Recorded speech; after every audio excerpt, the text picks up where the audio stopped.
আসসালামু আলাইকুম। জাবির একাডেমির আরেকটি নতুন টিউটোরিয়াল ভিডিওতে আপনাদের সকলকে স্বাগতম। গত ভিডিওতে আমরা এমএস এক্সেলের যে কোনো সেলে কিভাবে ড্রপ ডাউন লিস্ট তৈরি করতে হয় সেটা শিখেছিলাম।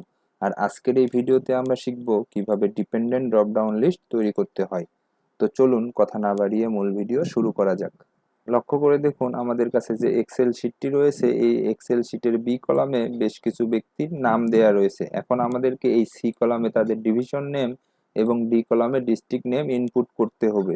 ধরে নিলাম এই রবিউল ইসলাম, তার ডিভিশন নেম হচ্ছে রাজশাহী, তো আমি এই ড্রপ ডাউন লিস্ট থেকে রাজশাহী সিলেক্ট করে দিলাম এবং ডিস্ট্রিক্ট নেম হচ্ছে নাটোর, তো আমি এখান থেকে নাটোর সিলেক্ট করে দিলাম।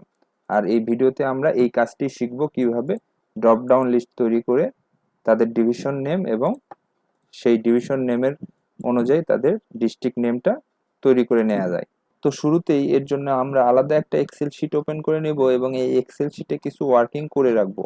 আমরা সকলেই জানি বাংলাদেশে মোট 8টি বিভাগ রয়েছে এবং এই 8টি বিভাগের অধীনে টোটালি 64টা ডিস্ট্রিক্ট রয়েছে। তো আমরা এই 8টি বিভাগের অধীনে ভিন্ন ভিন্ন যে ডিস্ট্রিক্টগুলো রয়েছে সেই ডিস্ট্রিক্টগুলো এখানে ইনপুট করে রেখেছি। এটা আমরা পূর্বেই করে রাখবো। করার পর এখন আমরা এই প্রত্যেকটা বিভাগের অধীনে যে ডিস্ট্রিক্টগুলো রয়েছে এগুলোকে সিলেক্ট করব। তো আমরা মাউস দ্বারা সিলেক্ট করব, কিবোর্ডের কন্ট্রোল চেপে ধরে ধরে এভাবে প্রত্যেকটা ডিভিশনের যে ডিস্ট্রিক্টগুলো রয়েছে এগুলোকে আমরা সিলেক্ট করে নিব। আমরা কন্ট্রোল ধরে ধরে এভাবে প্রত্যেকটা বিভাগ এবং ডিস্ট্রিক্টকে সিলেক্ট করে নিব। সিলেক্ট করা হয়ে গেল। এখন আমরা উপরের দিকে লক্ষ্য করে দেখুন এই যে ফর্মুলাস, এই ফর্মুলাস ট্যাবে ক্লিক করে দিব। ফর্মুলাসে ক্লিক করার পর একটু নিচের দিকে ডান দিকে গেলে লক্ষ্য করে দেখবেন ক্রিয়েট ফ্রম সিলেকশন। এই ক্রিয়েট ফ্রম সিলেকশনে ক্লিক করব। ক্রিয়েট ফ্রম সিলেকশনে ক্লিক করার সঙ্গে সঙ্গে ছোট্ট একটা উইন্ডো চলে আসবে। এই উইন্ডোতে নিচের দিকে লক্ষ্য করে দেখুন চারটা অপশন রয়েছে। এই চারটা অপশনের মধ্যে আমরা টপ রো, এই টপ রোতে টিক মার্ক দিয়ে দিব এবং ওকে করে দিব। ওকে করে দেওয়ার পরেই উপরের দিকে বাম পাশে লক্ষ্য করে দেখুন এখানে যে নেম বক্সটা রয়েছে এই নেম বক্সের এই লিস্টে ক্লিক করলে আমরা বাংলাদেশের যে 8টা ডিভিশন রয়েছে 8টা ডিভিশন কিন্তু এখানে দেখতে পারবো, অর্থাৎ এখানে নেম বক্সে এই 8টা ডিভিশন চলে আসবে। এখন আমাদের যে কাজটি করতে হবে, আমরা আমাদের মূল শিটে চলে যাব, অর্থাৎ যেখানে আমরা ডিপেন্ডেন্ট ড্রপ ডাউন লিস্ট তৈরি করতে চাচ্ছি। তো এর জন্য শুরুতেই আমরা এই ডিভিশন নেমের যে সেলগুলো রয়েছে এই সেলগুলোতে নর্মাল একটা ড্রপ ডাউন লিস্ট তৈরি করে নিব। এর জন্য আমি সেলগুলো মাউস দ্বারা সিলেক্ট করে নিলাম। নেওয়ার পর উপরের দিকে ডাটা, এই ডাটা ট্যাবে ক্লিক করব। ডাটা ট্যাব থেকে ডাটা ভ্যালিডেশন অপশনে চলে যাব। ডাটা ভ্যালিডেশনে ক্লিক করার পর ছোট্ট একটা উইন্ডো চলে আসবে।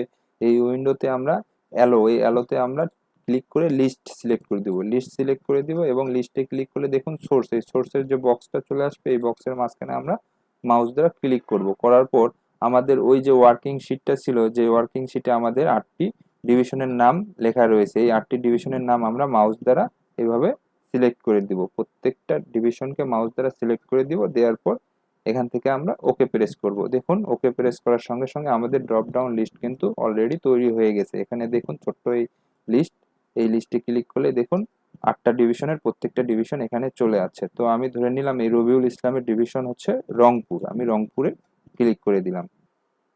রংপুর চলে আসার পরে আমরা কি চাচ্ছি, যখনই আমরা এই লিস্ট থেকে কোনো বিভাগ সিলেকশন করে দিব ঠিক তখনই এই ডিস্ট্রিক্ট নেমে রংপুর বিভাগের অধীনে যে 8টি ডিস্ট্রিক্ট রয়েছে এই 8টি ডিস্ট্রিক্টের একটা লিস্ট এখানে ক্রিয়েট হয়ে যাবে। তো এর জন্য আমরা এই সেলে সিলেক্ট থাকা অবস্থায় একইভাবে ডাটা অপশন থেকে ডাটা ভ্যালিডেশন অপশনে চলে যাব। ডাটা ভ্যালিডেশন অপশনে যাওয়ার পরে ছোট্ট যে উইন্ডো চলে আসবে এখান থেকে আমরা এই জায়গায় লিস্ট সিলেক্ট করে দিব। লিস্ট সিলেক্ট করে দেওয়ার পরে এই যে দেখুন সোর্স, এই সোর্সের ঘরে আমরা একটা ছোট্ট এবং খুব সহজ ফর্মুলার ইউজ করব। তো আমি ইকুয়াল সাইন দিয়ে দিলাম। দেওয়ার পরে ফর্মুলা টাইপ করব ইনডিরেক্ট, INDIRECT, ইনডিরেক্ট।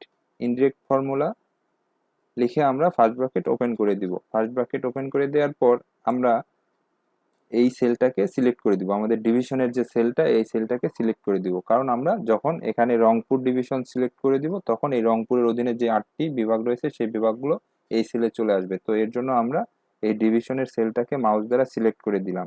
দেওয়ার পরে দেখুন এখানে আমাদের মাঝখানে সেলের মাঝখানে ডলার চিহ্ন চলে আসছে। এই ডলার চিহ্নকে আমরা কিবোর্ড থেকে ডিলিট করে দিব। এই দুইটা ডলার চিহ্নকেই কিবোর্ড থেকে ডিলিট করে দিব এবং সব শেষে ফার্স্ট ব্র্যাকেট ক্লোজ করে দিব।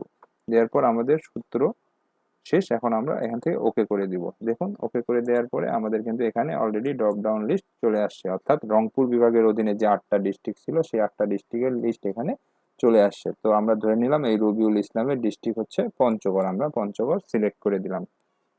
এখন যদি আমি এই ফর্মুলাটাকে নিচের দিকে ড্র্যাগ করে দিই তাহলে দেখুন কি হয়, তাহলে প্রত্যেকটা সেলে অলরেডি আমাদের ড্রপ ডাউন লিস্ট তৈরি হয়ে যাবে এবং আমি এই সেলগুলোকে ডিলিট বাটন দ্বারা ডিলিট করে দিলাম। এখন আমরা আমাদের ডাটা ইনপুট করব। দেখুন হাসিনা বেগমের ডিভিশন আমি ধরে নিলাম ঢাকা ডিভিশন, আমি ঢাকা সিলেক্ট করে দিলাম এবং এই ডিস্ট্রিক্ট নেমে এখন যদি আমি এই লিস্টে ক্লিক করে দিই দেখুন ঢাকা ডিভিশনের অধীনে যে ডিস্ট্রিক্টগুলো ছিল সেগুলো কিন্তু চলে আসছে। তো আমি ধরে নিলাম তার ডিস্ট্রিক্ট টাঙ্গাইল ডিস্ট্রিক্ট, আমি মাউস দ্বারা টাঙ্গাইল ডিস্ট্রিক্ট সিলেক্ট করে দিলাম। একইভাবে রহিম মিয়ার বিভাগ ধরে নিলাম আমরা রংপুর এবং তার রংপুরের অধীনে যেই কয়টা ডিস্ট্রিক্ট ছিল ধরে নিলাম এই লালমনিরহাট, তার ডিস্ট্রিক্ট হচ্ছে লালমনিরহাট।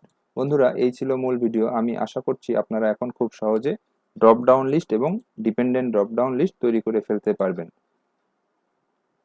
আশা করছি ভিডিওটি আপনাদের ভালো লেগেছে। Thank you so much for watching this video.